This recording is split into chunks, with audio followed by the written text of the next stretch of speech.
अस्सलाम वालेकुम नाजरीन, मैं हूं डॉक्टर मोहम्मद अली हमजा। हम सब पाकिस्तानी हैं और पाकिस्तान से मोहब्बत करते हैं, और इसी मोहब्बत के वास्ते हम जहां पे अंदरूने खाना सियासत को देखते हैं, ये बहुत ज़रूरी है कि हम बैनुल अक़वामी सियासत को भी समझें। आजकल एक बात ख़बरों में बहुत गर्दिश कर रही है, और वो है इसराइल और इस्लामी ममालिक के उसके साथ ताल्लुकात। अब मुझे याद पड़ता है, आज ही किसी ने बात की और उसने कहा, क्या पाकिस्तान इसराइल को रिकग्नाइज कर लेगा? क्योंकि तुर्की ने रिकग्नाइज कर लिया है, और तुर्की और इसराइल के ताल्लुकात जो हैं उनमें कुर्बत आ रही है, यानी करीबी हो रहे हैं। अब मैं बहुत हैरान हुआ इस सवाल से, क्योंकि जिसने ये सवाल किया इसका मतलब उसे नहीं इल्म था कि तुर्की तो सन 1949 से इसराइल को रिकग्नाइज कर चुका है, लेकिन इसका एक पॉलिटिकल, हिस्टोरिकल, तारीखी पस मंज़र है। आज मैं आपको तुर्की और इसराइल के ताल्लुकात का ये तारीखी पस मंज़र थोड़ा सा पिछले 100 साल का जो है वो आपके साथ शेयर करूंगा, और मोस्ट इंपॉर्टेंटली मैं आपको ये समझाने की कोशिश करूंगा कि मौजूदा तुर्की और उस तुर्की में जब उसने इसराइल को रिकग्नाइज किया उसमें क्या फ़र्क है, और इस सूरत हाल में पाकिस्तान के ऊपर तुर्की का इन्फ्लुएंस प्रो इसराइल है या नॉन प्रो इसराइल है, यानी क्या तुर्की हमें मजबूर करेगा कि इसराइल को आप रिकग्नाइज करें? आज ये मैं आपको बताता हूं। So let's get into a history. तारीख में थोड़ा सा जाते हैं। ओटोमन एम्पायर का तो आपने सुना होगा, जिसे सल्तनत उस्मानिया कहते हैं। मीन द लॉन्गेस्ट सल्तनत, इस्लामी सल्तनत जो इस्लामी दुनिया में जिसने सबको इकट्ठा करके रखा। खिलाफत का तवील तरीन दौर जो है, या तवील तरीन सल्तनत जिसे हम कह सकते हैं, वो सल्तनत उस्मानिया है। 1900 की दिहाई में, जो 19th सेंचुरी जिसे हम कहते हैं, 19वीं सदी में, आपके इल्म में है कि बहुत सी मगरबी क़ुव्वतों ने मुख्तलिफ तरीक़ेकार अपना के खिलाफत उस्मानिया को ख़त्म करने की भरपूर कोशिश की, और आखिरकार वो कामयाब हो भी गए। अच्छा, यहाँ पे ये बात समझना ज़रूरी है कि इसराइल का जो मामला है वो बुनियादी तौर पे यहूदी मामला नहीं है कि हम इसलिए इसराइल को तस्लीम नहीं करते क्योंकि वो एक यहूदी रियासत है। क्योंकि इस्लामी तारीख़ हमें ये बताती है कि इस्लामी सल्तनतें जितनी गुजरी उनमें ज्यूज़, जिन्हें हम यहूदी कहते हैं, वो मौजूद रहे। वो यकीनन अपना टैक्स अदा करते रहे, या उन पे जो जिम्मेदारियाँ बनती थीं वो अदा करते रहे, और उन्हें इजाज़त दी गई कि वो उस इस्लामी सल्तनत के अंदर मौजूद रहें। लेकिन तारीख़ हमें यह भी बताती है कि जब ज्यूज़ ने या किसी भी और कौम ने मुसलमान सल्तनत या मुसलमान खिलाफत जो है, इस्लामी खिलाफत है, उसके अंदर इंतशार पैदा करने की कोशिश की, तो उन्हें ढूंढा गया और फिर ख़त्म किया गया। एक तवील 1400 साल की तारीख़ में ऐसे कई वाक़यात हमें मिलते हैं, लेकिन हम सिर्फ 19th सेंचुरी यानी 19वीं सदी जो है उसमें निली एक तंजीम थी, NILLI, आप जाके गूगल कर सकते हैं।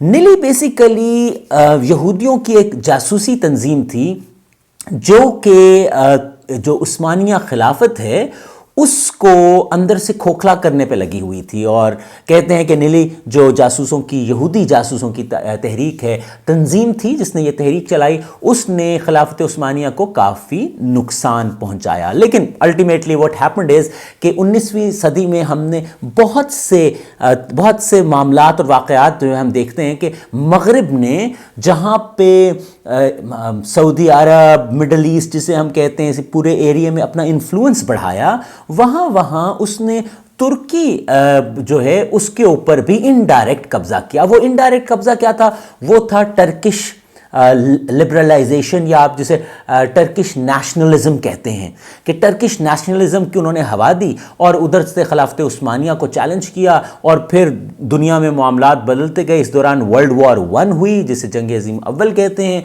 फिर जंग अज़ीम दोम हुई, और अल्टीमेटली खिलाफत उस्मानिया जो है उसका जो सूरज है वो ज़वाल पजीर हो गया। टर्की कन्वर्ट हो गया तुर्की नेशनलिज्म के अंदर, और वहाँ पे हमें एक नाम नज़र आता है, कमाल पाशा, जिसे अतातुर्क भी कहते हैं, दी फादर ऑफ टर्क्स इसका मतलब है। सो वो जो कमाल पाशा का जब दौर आया और वो एक तुर्की वजूद में आया, वो तुर्की एब्सोल्यूटली इन्फ्लुएंस था मगरिब से। अब बड़ी हैरानगी वाली बात है कि उधर सऊदी अरब, जिसे हम जिसमें UAE और ये सारे इलाके हैं जहाँ पे एक्चुअली ब्लैक गोल्ड जिसे हम ऑयल को ब्लैक गोल्ड कहते हैं, वो नज़र आया तो उनको कंट्रोल किया गया। और on the other hand Turkish जो एक डेमोक्रेटिक स्टेट सामने आई, उसको भी कंट्रोल किया गया थ्रू द वेस्ट। अब दोनों चीज़ों में एक चीज़ जो है वो अनकॉमन है। अरब, सऊदी अरब और ये जो इलाका था, इसको आप अरब स्टेट्स कह सकते हैं, और on the other hand non Arab state थे। आपके इल्म में है अरब और अजम का मामला जो है, सो तुर्की जो था वो बेसिकली नॉन अरब था, और नॉन अरब और अरब के दरमियान चपकलिश जो है, ये भी एक तारीख का हिस्सा है, we can not deny that. लेकिन वेस्टर्न बॉडीज ने ये किया कि उन्होंने तुर्की और यानी नॉन अरब जो एक स्ट्रांग कंट्री को क्रिएट किया, और इधर अरब को जो है उनको भी कंट्रोल किया। तो अरब और नॉन अरब की वॉर को भी उन्होंने इन्फ्लुएंस किया, उसमें अपना हथियार बेचा, उसमें अपनी तमाम पॉलिटिकल मैन्यूवरिंग बेची, इकोनॉमिक अपने बेनिफिट्स उठाए। तो अरब और नॉन अरब के दरमियान वो झगड़ा और वो खिल्फिशार भी कायम रखा, और ऑन दी अदर हैंड उन्होंने दोनों से फ़ायदा भी उठाया, क्योंकि जब तुर्की वेस्टर्नाइज्ड हुआ तो यकीनन तुर्की को बज़ाहिरन बहुत से फ़ायदे हुए। तुर्की के अंदर जो मिलिट्री थी, जो स्ट्रेटजिक कोऑर्डिनेशन थी, वो उन्हें पहुंचाई गई। उसके साथ साथ हम देखते हैं कि डिप्लोमेटिक फ्रंट पे भी तुर्की और वेस्ट जो है वो आपस में हमें बहुत करीब नज़र आते हैं। तो जब मैं वेस्ट का नाम लेता हूं तो उसमें याद रखना चाहिए कि तुर्की वो पहला मुल्क था जिसमें मुसलमान अक्सरियत में थे, जिसने इसराइल को कबूल किया था और उसे बहैसियत एक मुल्क तस्लीम किया था। लेकिन यहाँ याद रहे कि उस वक्त वेस्टर्न इन्फ्लुएंस था और खिलाफत उस्मानिया का ज़वाल हुआ था, और पूरा आपका मिडल ईस्ट, अरब और नॉन अरब एरिया जो था वो एक्चुअली बांदी बन चुका था मगरिब का। और मगरिब का बांदी बनने का मतलब है, जब हम इस सदी में बात करते हैं मगरिब का बांदी, तो एक्चुअली हम बात करते हैं अमेरिका की, और हम बात करते हैं इसराइल की, या इनडायरेक्टली इट इज, क्योंकि ब्रिटिश एम्पायर जो थी वो सुकड़ रही थी, और ब्रिटिश एम्पायर के सुकड़ते हुए जो एक वेस्टर्न पावर हमें खड़ी होती नजर आई वो थी अमेरिका। आप इसमें चंद और वाकयात जो तारीखी उन्हें जहन में रखें कि 1949 में रिकग्नाइज किया तुर्की ने। उसके बाद 1958 में एक पैक्ट जो है, एक मुआहिदा जो है वो साइन किया गया 1958 में, 1958 में, जिसे पेरिफेरल पैक्ट कहते हैं। ये वो मुआहिदा था जिसमें जो पहले प्राइम मिनिस्टर थे इसराइल के, डेविड बान गुरियन, वो थे, मतलब उन्होंने एक्चुअली ये सारा डिज़ाइन किया था। लेकिन इसमें आपकी प्री रेवोल्यूशन ईरान भी शामिल था। अब बड़ा इंटरेस्टिंग है कि उस दौर में ईरान के अंदर अभी इनकलाब नहीं आया था, और वो शाह का ज़माना था, उस शाह का ज़माना जो कि एब्सोल्युटली एक पपेट था वेस्टर्न कम्युनिटी के साथ, वेस्टर्न जितनी लॉबी है उसके साथ। अच्छा, तो उन्होंने प्री रेवोल्यूशन ईरान, उसमें इंपीरियल इथोपिया शामिल था उस पैक्ट के अंदर, और इंटरेस्टिंगली उसमें कुर्दिश कम्युनिटी शामिल थी। ना what is Kurdish community? Actually Kurdish community अगर हम तुर्की के हवाले से देखें तो टर्की और तुर्की, तो उस हवाले से देखें तो कुर्दिश कम्युनिटी 18 से 25% है। कुछ रिपोर्ट्स 18% कहती हैं, कुछ 25% जो आबादी है तुर्की की उसमें कुर्दिश हैं। There is a strong opposition of Turks against the Kurdish. So Kurdish भी उसमें शामिल थे जो ये पेरिफेरल पैक्ट किया गया। अब ये जो पेरिफेरल पैक्ट किया गया, इसका मकसद ये था कि अरब के करीब जो नॉन अरब इलाके हैं, आप नोट कीजिए, ईरान, इथोपिया, कुर्दिश कम्युनिटी, ये सारे नॉन अरब इलाके हैं। और अगर आप एक नक्शे का ज़रा सा गौर से नक्शे का जायज़ा लें तो आपको लगेगा कि अरब ममालिक के ये सारे इर्द गिर्द थे। So technically what they did is कि उन्होंने अरब ममालिक में अपना इन्फ्लुएंस कंट्रोल बढ़ाने के लिए नॉन अरब ममालिक के साथ रिलेशन के लिए एक पैक्ट बना लिया, और इसे क्या कहते हैं? पेरिफेरल पैक्ट कहते हैं। इसे पेरिफेरल डॉक्ट्रिन भी कई लोगों ने कहा, और इसका मकसद था नॉन अरब के साथ कोऑर्डिनेशन बढ़ाना, ताल्लुकात को मजबूत करना, ताकि अरब लोगों के ऊपर प्रेशर रहे, और अरब लोगों से ताल्लुकात बनाना ताकि नॉन अरब के लिए हथियार और सारी चीज़ें जो हैं वो प्रोवाइड की जाएं, और उससे उनके बदले जो है वो ऑयल वगैरह लिया जाए। लेकिन ये स्टोरी खैर चलती रही, और इसी स्टोरी के दौरान सन 2000 आ गया, और सन 2000 बेसिकली वो दौर था जब उर्दगान केम इनटू पावर, और वहाँ से कहानी जो है वो बदलना शुरू हो गई। सन 2000 2010 में एक फ्लोटाइल रेड हुआ। 6 बहरी जहाज थे जो जा रहे थे, जिसमें तुर्की एनजीओस थी जो कि ह्यूमैनिटेरियन एड लेके जा रही थी फ़लस्तीन की तरफ, और उनके ऊपर इस्राएली फौजों ने हमला किया और उनको तबाह किया। 2010 का ये जो गाजा फ्लोटिला रेड था, इसको पूरी इंटरनेशनल कम्युनिटी ने भी कंडेम किया कि गलत किया इसराइल ने। 2013 में इसराइल ने तुर्की से बाकायदा मुआफ़ी भी मांगी। इसराइल तब से ताल्लुकात को बेहतर करने की कोशिश कर रहा है। 2013 में माफ़ी, फिर नेगोशिएशन, लेकिन 2017 में जब ट्रंप की हुकूमत ने, यानी यूनाइटेड स्टेट्स ने इसराइल में जेरूसलम को इसराइल का कैपिटल डिक्लेयर किया कि we will consider it as a capital of Israel, तो उर्दगान का एक बयान बहुत ही तारीख साज है।